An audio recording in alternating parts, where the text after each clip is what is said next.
So, I don't know, it's been probably about 16, 20 hours since I put the bedding compound on this aluminum pillar. So, this is always a little bit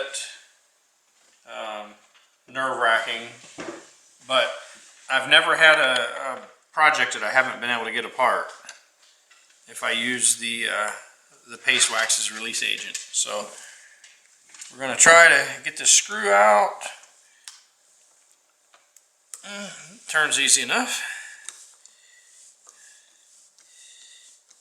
And especially with these Brownings, it goes with any gunsmithing project, but especially these Brownings, you want to make sure to use the proper screwdriver.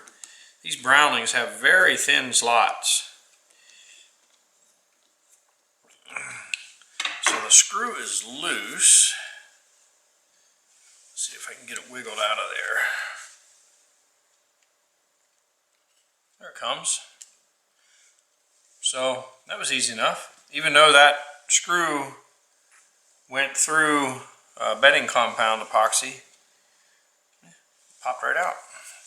So at this point, hopefully, a few wraps with a rubber mallet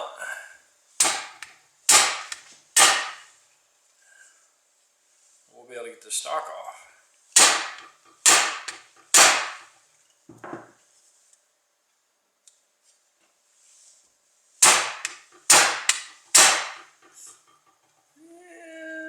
Not sure if it's moving or not.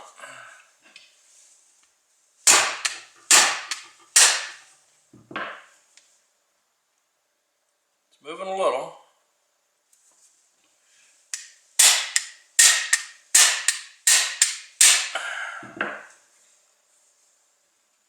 I wonder if I have some sort of mechanical lock.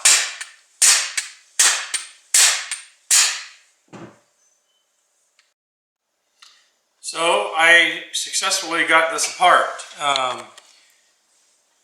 What happened is kind of what I suspected. I had a mechanical lock, and that is one thing you have to be careful when you're anytime you're working with bedding compound. Release agent works great, and I use the paste wax for release agent. But if you have a mechanical lock, it doesn't matter how well you prep it, or at least with release agent.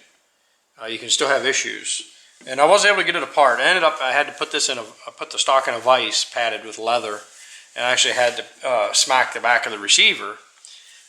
Here you can see some bedding compound, and this bedding compound ended up in front of this area, and I actually had thought maybe that was going to be a problem. But I wrongfully assumed that when I slid this into the stock, that this would push the glass bedding ahead of it and I wouldn't end up with it here. However, that's what happened.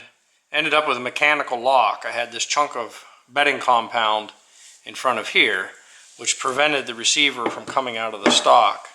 If you look in here, you can see where this chunk was sheared off. That also is kind of a testament to how tough this bedding compound is. It took a fair bit of smacking with a hammer to get this to break off there.